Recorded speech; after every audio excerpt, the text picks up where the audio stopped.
अस्सलाम वालेकुम स्टूडेंट्स, मैं हूं इंजीनियर फलदफ़ा और आप लोग देख रहे हैं फिजिक्स विद मुर्शद। ठीक है, तो आज की पहली क्लास है ग्रेड 9 के लिए और हम जो सिलेबस कवर करेंगे वो आसान एग्जामिनेशन बोर्ड से रिलेटेड करेंगे। और दूसरी चीज़, लेक्चर स्टार्ट करने से पहले सबसे पहले हम सिलेबस को समझेंगे।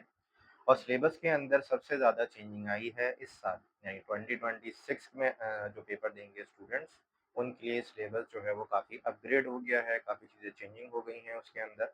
तो वो चीज़ें देखते हैं जो सिलेबस के अंदर चेंज हुई हैं और आप लोगों को किन चीज़ों के ऊपर फोकस करना है उनको भी समझते हैं। ठीक है ना? तो सबसे पहले सिलेबस की तरफ चलते हैं। तो सिलेबस के अंदर जो सबसे पहले इम्पोर्टेंट चीज़ आ रही है वो आपके पास अंडरस्टैंडिंग ऑफ AKU-EV सिलेबस। ठीक है? सिलेबस को समझने के लिए उन्होंने 4, 5, 6 पॉइंट्स दे दिए हैं, लेकिन उसको भी हम इतना ज़्यादा नहीं देखते हैं, लेकिन जो बेसिक चीज़ें हैं उसको कवर कर लेते हैं। क्या-क्या बेसिक चीज़ें हैं जो आपको पता होनी चाहिए?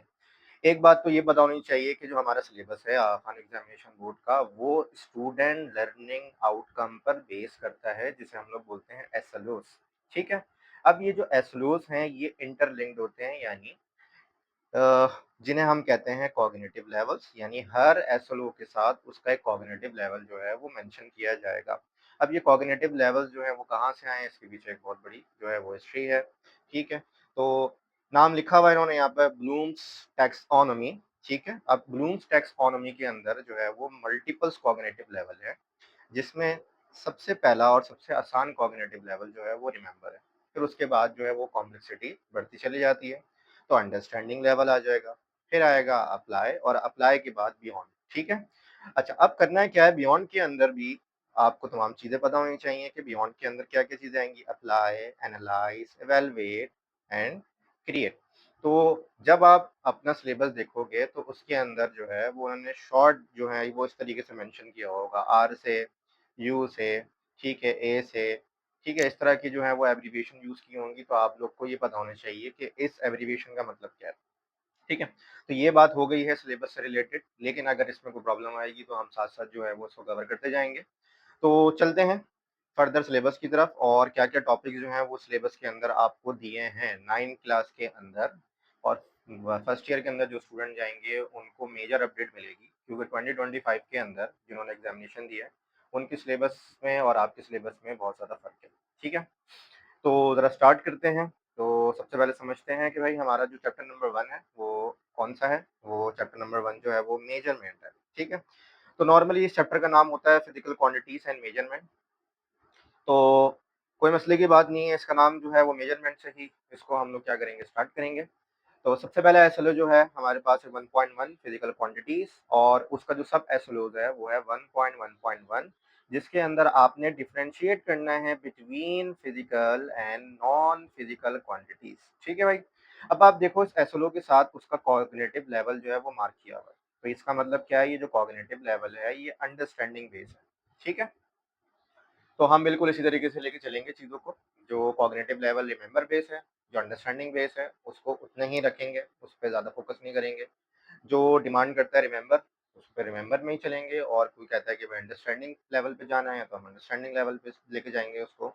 और फिर फर्दर जो है वो आपके एसएलओज़ जो हैं वो एप्लीकेशन बेस या उससे भी ज़्यादा जो है उसमें मेंशन किया हुआ होगा। तो कोई मसले की बात नहीं है, साथ-साथ लेके चलते जाएँगे चीज़ों को। तो चलते हैं ज़रा अपने टॉपिक की तरफ।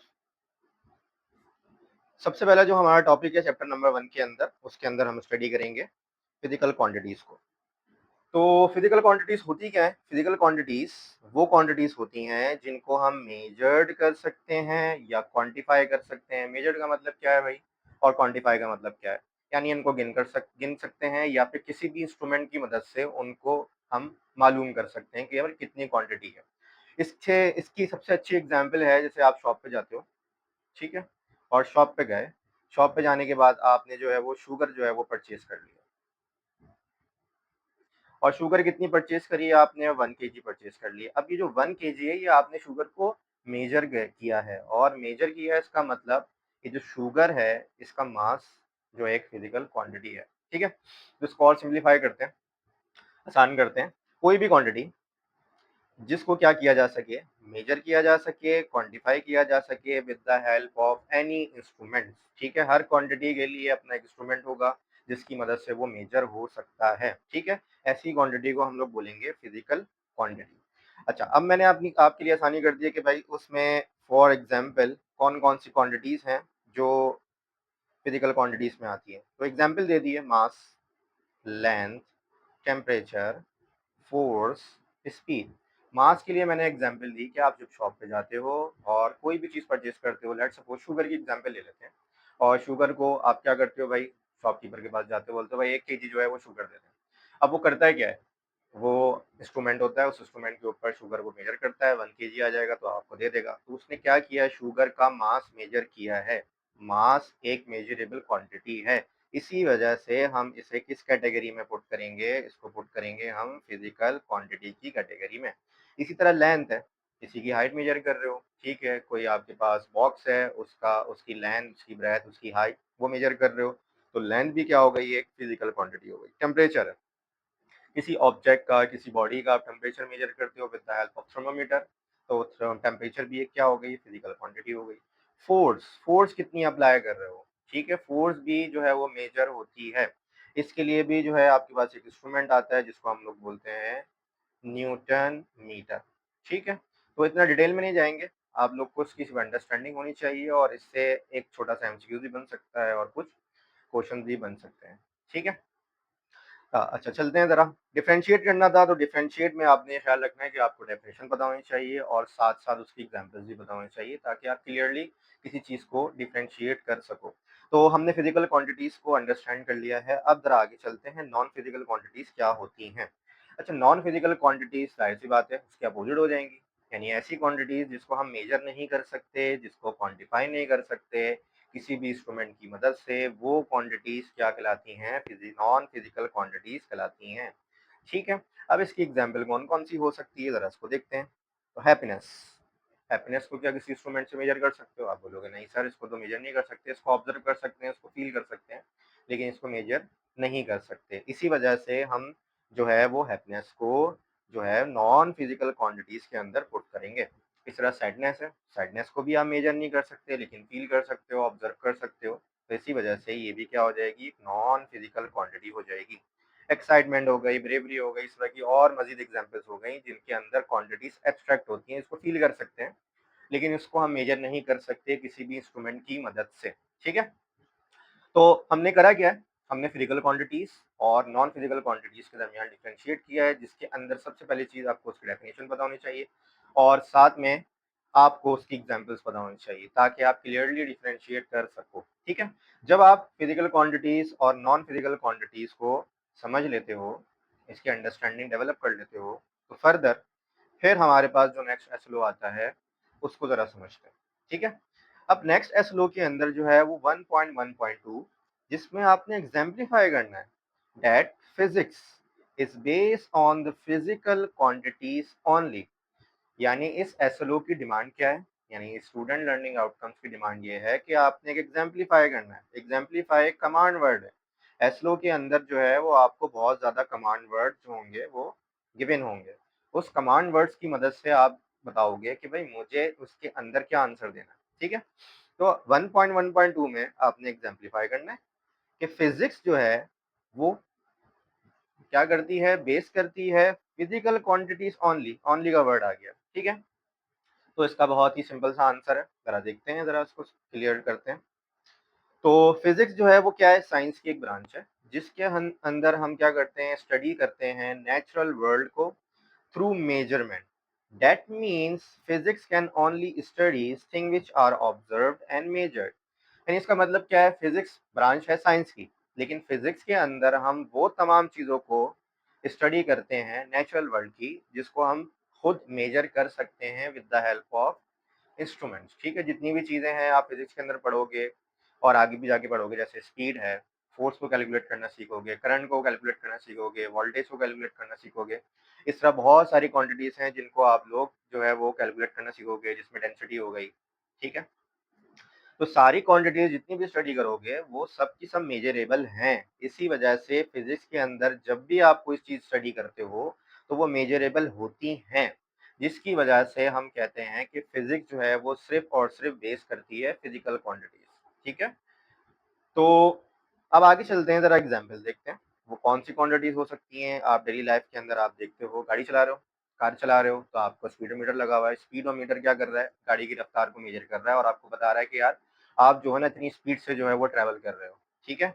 टाइम को मेजर कर सकते हो, ठीक है। मास है, मास की एग्जांपल ले ली थी हमने कि मास को भी मेजर कर सकते हो। टेम्परेचर, टेम्परेचर से रिलेटेड आपको बहुत सारी चीज़ें पता है कि आप डॉक्टर के पास जाते हो, अगर आपको फीवर है तो डॉक्टर क्या करता है, आपका फीवर जो है वो चेक करता है with the help of thermometer. Fever जो है वो जाहिर सी बात है बताया जाता है with the help of temperature, body का टेम्परेचर कितना हो है। एनर्जी को मेजर कर सकते हो जिसमें काइनेटिक एनर्जी हो गई, पोटेंशियल एनर्जीज हो गई और डिफरेंट टाइप ऑफ एनर्जीज हो सकती हैं, ठीक है। All these quantities can be measured, ये जितनी भी क्वांटिटीज हैं ये मेजरेबल हैं, ये मेजर की जाती हैं with the help of any instrument. Any instrument मैंने कह दिया है, लेकिन हर क्वांटिटी के लिए अपना एक इंडिविजुअल इंस्ट्रूमेंट होता है, ठीक है। अच्छा, अब आप इसको किसी फॉर्मूले की मदद से भी क्या कर सकते हो, मेजर कर सकते हो, कैलकुलेट कर सकते हो। दूसरी चीज़ जो मैंने पहले नहीं बताई वो ये है कि जब भी आप फिज़िकल क्वांटिटी को मेंशन करते हो, तो फिज़िकल क्वांटिटी जब भी मेंशन की जाती है तो उसके साथ 2 चीज़ें एसोसिएटेड होती हैं, ठीक है? वो कौन-कौन सी चीज़ें हैं जो एसोसिएटेड होती हैं? एक उसका नंबर है, जिसको आप लोग क्या कह सकते हो, उसकी एक न्यूमेरिकल वैल्यू होती है, ठीक है? एक न्यूमेरिकल वैल्यू होती है और दूसरा उसके साथ उसका यूनिट मेंशन होता है। चलो उसकी एग्जांपल भी लिख लेते हैं यहाँ पर अपनी अंडरस्टैंडिंग के लिए। जैसे हमने लिया था मास की बात की थी, ठीक है? तो मास के साथ जब आपने बताया कि यार मुझे 1 केजी जो है वो आप शुगर दे दें, तो 1 केजी के अंदर ये जो 1 है, ये क्या है? ये उसकी न्यूमेरिकल वैल्यू है, ये उसकी न्यूमेरिकल वैल्यू है। केजी क्या है? ये केजी उसका यूनिट है, ठीक है? इसी तरह अगर आप कोई डिफरेंट क्वांटिटी लेते हो जैसे कि स्पीड है, ठीक है? तो आप कहते हो कि भाई 7 मीटर पर सेकंड की रफ्तार से जो है वो जो है ऑब्जेक्ट जो है वो भाग रहा है मोशन में, ठीक है ना? उसकी स्पीड है। तो अब ये जो 7 है, आप बता सकते हो कि 7 जो है ये उसकी एक न्यूमेरिकल वैल्यू हो गई, जो उसकी क्वांटिटी को बताएगी। ये जो मीटर पर सेकंड है, ये स्पीड का क्या हो गया? ये यूनिट हो गया। तो देखो भाई, आपको एक बात क्लियरली यहाँ पर भी जो है वो आप बता सकते हो देख के कि हर क्वांटिटी जो फिजिकल क्वांटिटीज है जितनी भी, हर फिजिकल क्वांटिटी का एक अपना यूनिट है। जिस तरह मेरा एक नाम है, आपका एक नाम हो सकता है, ठीक है। तो जैसे जैसे आप सबके नाम अलग अलग रखे हुए हैं ताकि आप सब एक दूसरे से डिफ्रेंशिएट किए जा सकें, इस तरह फिजिकल क्वांटिटी के भी यूनिट्स होते हैं। इन यूनिट के बेस के ऊपर जो है हम फिजिकल क्वांटिटी को डिस्टिंग्विश कर पाते हैं कि भाई कौन सी फिजिकल क्वांटिटी है। मास बोलूंगा तो मास के साथ उसका यूनिट मेंशन होना चाहिए, या यूनिट मेंशन होगा तो मुझे पता लग जाएगा कि ये क्वांटिटी कौन सी है, ठीक है। तो ये सारी चीजें हैं जो आप लोग को पता होनी चाहिए। अभी हमने जो है आज की क्लास के अंदर 2 एसएलओस को समझा है। पहला एसएलओ जो है वो है 1.1.1, जिसमें हमने डिफरेंशिएट किया था physical and non physical quantities को। उसके बाद जो है वो हमने जब इसकी अंडरस्टैंडिंग डेवलप कर ली तो फिर अप्लाई किया है हमने, ठीक है। जो हमने अंडरस्टैंडिंग ली थी पहले एसएलओ से, उसको हमने अप्लाई किया है और बताया है कि फिजिक्स जो है वो बाकी जो है वो फिजिकल क्वांटिटीज पे बेस करती है। यानी फिजिक्स के अंदर जब भी कोई चीज़ पढ़ेंगे, स्टडी करेंगे नेचुरल वर्ल्ड के हवाले से, तो वो क्वांटिटीज आएंगी 99% जिसको हम क्या कर सकते हैं, मेजर कर सकते हैं। अब जितनी फिजिक्स पढ़ोगे आप थ्रू आउट द कोर्स, उसके अंदर देखना भाई सारी क्वांटिटीज जो भी आप डेली लाइफ के अंदर देखते हो उसको हम मेजर कर सकते हैं with the help of instruments, with the help of formula, ठीक है। तो आज का लेक्चर इतना ही रखते हैं। इंशाल्लाह फिर मैं जो हूँ आपके लिए एक और वीडियो जो है वो रिकॉर्ड करूँगा जिसमें हम फर्दर जो है वो अब नेक्स्ट एक्सलोस को जो है वो स्टडी करेंगे। इन केस अगर कोई क्वेरी है तो आप लोग कमेंट के अंदर जो है वो मेंशन करना ताकि मैं आपको ईज़िली जो है वो जवाब दे सकूँ, और अगर मैं जवाब नहीं दे सकूँगा तो फिर मैं नेक्स्ट वीडियो के अंदर वो तमाम क्वेरीज़ जो है वो रिज़ॉल्व कर दूँगा। ठीक है भाई, इंशाल्लाह मुलाकात होती है। अल्लाह हाफ़िज़।